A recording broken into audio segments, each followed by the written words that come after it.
नमस्कार दोस्तों।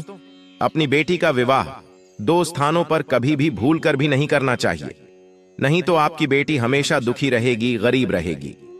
जय श्री कृष्णा मित्रों, आप सभी लोगों को फिर से बहुत बहुत स्वागत प्राचीन ज्ञान यूट्यूब चैनल पर। आज फिर से आप सभी लोगों के सामने एक बहुत ही ज्ञानवर्धक और प्रेरणादायक पसंद लेकर के हाजिर हुए हैं। आज की इस वीडियो में, इस प्रसंग में आप लोगों को पता चलेगा कि कौन से स्थानों में भूल करके भी आपको अपनी बिटिया की शादी नहीं करनी चाहिए। तो चलिए दोस्तों, बिना विलंब किए आज की इस प्यारी सी ज्ञान भरी वीडियो को शुरू करते हैं। दोस्तों, जिनके घरों में बेटियां हैं, जो माता पिता बेटियों के माता पिता हैं, उनसे मेरी यही प्रार्थना है, यह निवेदन है कि आज के इस वीडियो को एक बार सच्चे मन से और पूरे ध्यान से अंतिम तक जरूर सुनिएगा। और वीडियो आरंभ करने से पहले एक बार सच्चे दिल से कमेंट बॉक्स में जय श्री कृष्णा अवश्य लिखिएगा और वीडियो को एक लाइक अवश्य करिए। प्राचीन समय की बात है, एक शहर से थोड़ा दूर हटक एक गांव था और उसी गांव में एक मजदूर गरीब पिता रहता था। वह सामने वाले शहर में एक सेठ के यहाँ काम करने जाता था और उसके काम पर जाने के बाद उसकी बिटिया उसको खाना पहुंचाने के लिए जाती थी। जब वह बेटी स्कूल से पढ़कर जब वह घर आती, घर में खाना खा लेती, फिर उसकी माँ उसे कहती हैं कि बेटी जाओ, तुम्हारे पिता काम करके थक गए होंगे, उन्हें भूख लगी होगी, जाओ उन्हें यह खाना पहुंचा दो। तब उसकी बिटिया माँ की बात को मानते हुए वह बेटी घर से दोपहर का खाना लेकर के शिखर को अपने पिता को, अपने बाबूजी को पहुंचाने के लिए देने के लिए जाया करती थी। इस प्रकार से उस लड़की का पिता, जो शहर में सेठ के यहाँ काम करता था, वो सेठ के यहाँ लंबे समय तक काम करता रहा। वक्त बीतता रहा, ऐसे ही चलता रहा और धीरे धीरे उसकी बेटी जवान हो गई, बड़ी हो गई। जब भी उस मजदूर की बेटी गांव से शहर जाती थी अपने पिता को खाना देने के लिए, जहां उसका पिता काम करता था, परंतु उसके पिता जहां काम करते थे वो सेठ उसकी बेटी को घूरता था, देखता था। दोस्तों, और एक दिन ऐसा होता है कि उस सेठ को उस मजदूर की जो बेटियां होती हैं, उसका बात करने का तरीका और उसका विचार, उसकी सुंदरता, उसका स्वभाव, सब कुछ उसे पसंद आ जाता है। कहने का तात्पर्य कि जो मजदूर की बेटियां थीं, सेठ को बहुत ही ज्यादा पसंद आ जाती हैं और वह सेठ फिर उस लड़की के पिता से उसकी बेटी के बारे में बात करता है। सेठ कहता है कि तुम्हारी तो बिटिया बहुत ही सुंदर है, बहुत ही सुशील है, कितने अच्छे इसके विचार हैं और कितने ही अच्छे उसके संस्कार हैं। यह अपने पिता, अपनी माता की कितनी सेवा करती है, चरित्रवान भी है, मैं ये बहुत दिनों से देख रहा हूं। फिर वह नौकर यानी कि मजदूर कहता है, हाँ सेठ जी, आपने बिल्कुल सही फरमाया। मेरी बेटी संसार में लाखों में एक है। मेरी बिटिया बहुत ही सुशील है, बहुत सुंदर है, बहुत चरित्रवान है, बहुत समझदार है। मुझे अपने ऊपर बहुत नाज होता है कि यह मेरी बेटियां हैं। ऐसी बेटी को पाकर मैं धन्य हो गया है और यह जिस भी घर में विवाह करके जिस घर की बहू बनकर जाएगी, उस घर में खुशहाली ही खुशहाली आ जाएगी। उस घर में तो कितनी सुख और समृद्धि होगी, पूरे घर परिवार का नाम रोशन कर देंगे। मजदूर नौकर की यह बात सुनकर के सेठ के मन में भी लालच उठने लगा। वह सोचने लगा कि इतनी सुंदर, इतनी सुशील लड़की मुझे कहां मिलेगी। वह सोचने लगा कि इसकी शादी मैं अपने बेटे से ही करवा लूं तो मेरे घर में सुंदर और सुशील और समझदार बहू आ जाएगी। थोड़ी देर के बाद शाम होते ही संध्या में यह बात सेठ ने अपनी पत्नी यानी कि सेठानी से भी कही। सेठ ने सेठानी से कहा कि मेरे यहाँ कारीगर काम करता है, उसकी बेटी बहुत ही सुंदर है, चरित्रवान है, सुशील है। मैं अपने बेटे का विवाह उसी के साथ करना चाहता हूं। दोस्तों, सेठानी और उसके पुत्र ने जब यह बात सुनी तो वह दोनों सेठ को बहुत ही बुरा भला कहने लगे, क्योंकि उन्हें यह बात पसंद नहीं आई। तब बेटा कहता है, पिताश्री, लगता है आप पर बुढ़ापा हावी होने लगा है। उम्र बढ़ने के साथ साथ लगता है कि अब आपकी बुद्धि और समझदारी ठीक से काम नहीं कर रहे हैं। मुझे लगता है कि अब आप अच्छे और बुरे का फैसला नहीं कर सकते हो। रिश्ता कैसे जोड़ना चाहिए, कहां जोड़ना चाहिए, आपको कुछ नजर नहीं आ रहा है। कहां वह गरीब नौकर की बेटी और कहां आप मेरा विवाह उसके साथ करवाने का सोच रहे हो। तब बेटे की यह बात सुनकर सेठ बोला, चाहे कुछ भी हो, तुम्हें ऐसी सुशील लड़की कहां मिलेगी। इतनी चरित्रवान लड़की, इतनी गुणवान लड़की तो पूरे कुल खानदान और पूरे परिवार का नाम रोशन करेगी। घर में सुख और समृद्धि शांति इनकी कभी कमी नहीं होगी। ऐसी लड़कियां, ऐसी बेटियां तो घर को स्वर्ग बना देती हैं। और तुम्हारी शादी करूंगा तो उसी नौकर की बेटी से करूंगा।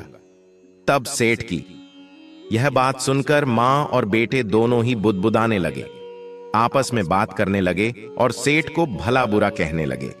लेकिन दोस्तों, सेठ ने भी किसी की नहीं सुनी और दोनों का विवाह के लिए वह एकदम से तैयार हो गया। सेठ ने विवाह तय कर दिया और विवाह की तारीख भी एकदम पास आ गई। तब उस गरीब पिता को चिंता सताने लगा। वह गरीब पिता सोचने लगा कि वह इतने बड़े सेठ है, मैं कैसे उनकी खुशामद कर पाऊंगा, मैं कैसे उन्हें संतुष्ट कर पाऊंगा। फिर सेठ जी ने उस गरीब किसान को, उस गरीब नौकर को चुपके से पैसे भेजा और कहा कि तुम बारातियों का इसी पैसे से उनकी खातिरदारी कर देना। कहते हैं ना कि बेटी वालों से धन संपत्ति लेकर के कोई भी अमीर नहीं बन सकता। अमीर और धनवान तो कोई सिर्फ अपनी मेहनत और अपनी कमाई से ही बन सकता है। प्रिय बंधु, प्रिय मित्रों, बड़े ही धूमधाम और गाजे बाजे के साथ बारात लेकर पहुंच जाता है और उस गरीब किसान ने भी उसे जितना हो सका, जितना बन सका का अपनी बेटी का विवाह उसने बहुत अच्छे से किया और अपनी बेटी को डोली में बिठाकर सजाकर विदा कर दिया। बेटी को डोली में विदा करते समय उसके गरीब पिता ने उसे कहा कि सुनो बेटी, चाहे कुछ भी हो जाए, मगर मेरी पगड़ी, मेरा माथा, मेरा सर कभी भी नीचा नहीं होना चाहिए और मेरी पगड़ी का हमेशा लाज रखना। वहां जाकर के भी तुम हमारा नाम रोशन करना और अपने परिवार का भी नाम रोशन करना। इतना कहकर उस पिता ने अपनी बेटी को विदा कर दिया। सेठ खुशी खुशी अपनी बहू को अपने घर लेके आता है, मगर सास ने अपनी बहू का कोई भी स्वागत सत्कार नहीं किया। यूं ही बहू को घर में उतार लिया गया और फिर इस प्रकार से बहू घर में रहने लगी। दिन बीतने लगा, लेकिन जो सास थी वह बहू को हमेशा बुरा भला कहती रहे, ताने मारती रही। उसकी सास उसके हर काम में गलतियां निकालती रहती थी। उसका जो पति था वह भी उसे कभी भी अच्छे तरीके से बात नहीं करता है, क्योंकि सेठ का पुत्र था, वो किसी और लड़की से प्रेम करता था। उसके दिल में कोई और ही लड़की थी, वह तो उसी के साथ शादी करना चाहता था, लेकिन सेठ ने तो यहां जबरदस्ती शादी करवा दी थी। एक दिन वह अपनी मां से कहता है कि मां, देखो मैं इस लड़की को चाहता हूं, यह कितनी ही ज्यादा सुंदर है, एकदम हूर की परी है, इतनी सुंदर है कि जैसे मानो स्वर्ग से अप्सरा उतर आई हो। और सुनो मां, इसके पिता भी बहुत अमीर हैं, बहुत धन संपत्ति दान दहेज हमें देंगे। मां राजी हो गई। फिर कहा कि बेटा, मगर तुम्हारे पिता के रहते हम तुम्हारी दूसरी शादी नहीं कर सकते हैं। इस प्रकार प्यारे दर्शकों, होता क्या है, एक दिन सेठ की हृदय गति रुक जाने के कारण, हार्ट अटैक के कारण उस सेठ की मृत्यु हो जाती है और फिर सेठानी का और सेठ के बेटे का रास्ता एकदम साफ हो जाता है। उन्होंने एक षड्यंत्र रचा कि अब तुम्हारे पिताजी यानी कि सेठ जी अब इस दुनिया से चले गए हैं, अब मजदूर लड़की का भी कुछ इंतजाम करना होगा, उसे भी उन्हीं के पास भेजना होगा। उसके बाद में सास ने अपनी बहू से प्यार करना शुरू कर दिया। उसकी सास जो बहुत अच्छी अच्छी और मीठी मीठी बातें उसे करने लगी, वहीं सास जो पहले उसे देखना भी नहीं चाहती थी। सास के साथ साथ उसका पति भी उससे बहुत प्रेम करने लगा और बहुत ही उसकी इज्जत करने लगा। बहू को यह बात समझ में नहीं आई। वह गरीब की बेटी, उसे कुछ समझ में नहीं आया। उनका यह षड्यंत्र वह समझ नहीं पाई। उसे लगने लगा कि हो सकता है कि समय बीतने के बाद उन्होंने उनकी वैल्यू है, वह समझ आ रही है, मेरा काम उन्हें पसंद आ रहा है, शायद उनकी आंखें खुल गई हैं। बहू ये नहीं समझ पाई कि उसके लिए जाल बुना जा रहा था। 10 दिन बीत जाते हैं, फिर उसकी सास उससे कहने लगी, बहू तुम ये बताओ, तुम्हें सबसे ज्यादा क्या पसंद है? तो बहू ने कहा, जी मुझे खीर बहुत पसंद है। सास ने कहा, अरे ये मैं बहुत अच्छा बनाती हूं। और दोस्तों, आज सास ने बहू के लिए खीर तैयार किया और उस खीर में उसने चुपके से जहर मिला दिया और बहू से कहने लगी, बहू मैंने तुम्हारे लिए बहुत ही प्यार से बनाया है, तुम भरपेट खा लेना।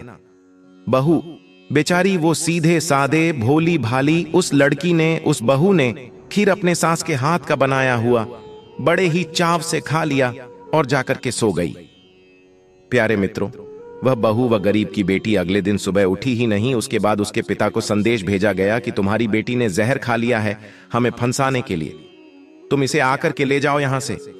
वह गरीब जानता था, वह लड़की का पिता जानता था कि मेरी बेटियां ऐसा काम करने का तो कभी सोच ही नहीं सकती थी। सेठ जी जो मेरी बेटी को अपनी बेटी बनाकर के लिए गए थे, वो तो अब इस दुनिया में रहे नहीं। हां, उनकी पत्नी और उसके बेटे को मेरी बिटिया पसंद नहीं थी। उन्होंने ही कुछ किया होगा, कोई साजिश, कोई षड्यंत्र किया होगा दोस्तों। और फिर वो किसान अपनी बेटी की शिकायत लिखकर, कंप्लेन लेकर के थाने में जाता है।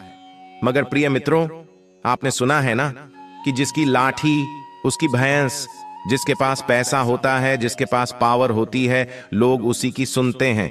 और यहां भी वही होता है। थाने वालों ने कह दिया कि तुम्हारी बेटी ने स्वयं जहर खाया है, यहां इसकी रिपोर्ट नहीं की जाएगी, चलो अब जाओ यहां से। रोते बिलखते बेटी के पिता ने अपनी बेटी का अंतिम संस्कार कर दिया।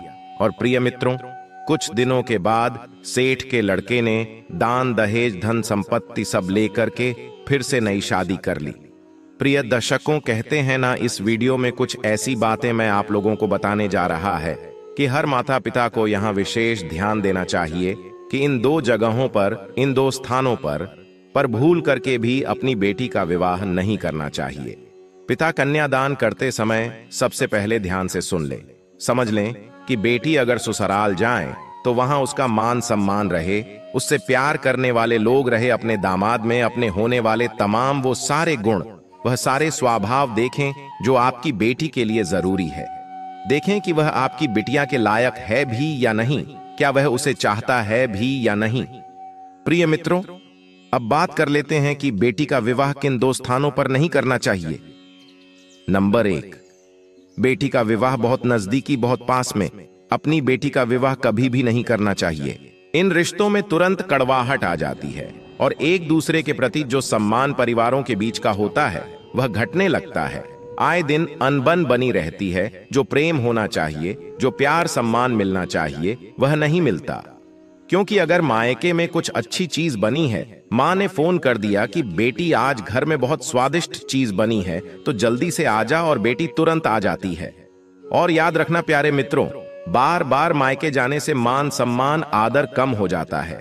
भाभियां भी कहने लगे कि अरे जनाब, ये तो सामने ही रहती है, ये तो पास ही रहती है, रोज रोज उठकर चली आती है, इससे आपके आत्मसम्मान को, मान मर्यादा को ठेस पहुंचती है। इसलिए बेटी का विवाह पास में, नजदीक में भूल के भी नहीं करना चाहिए। नंबर 2, कभी भी अपनी बेटी का विवाह अपने से बहुत ज्यादा बड़े या बहुत ज्यादा धनवान बड़े घर में, अमीर घर में नहीं करनी चाहिए।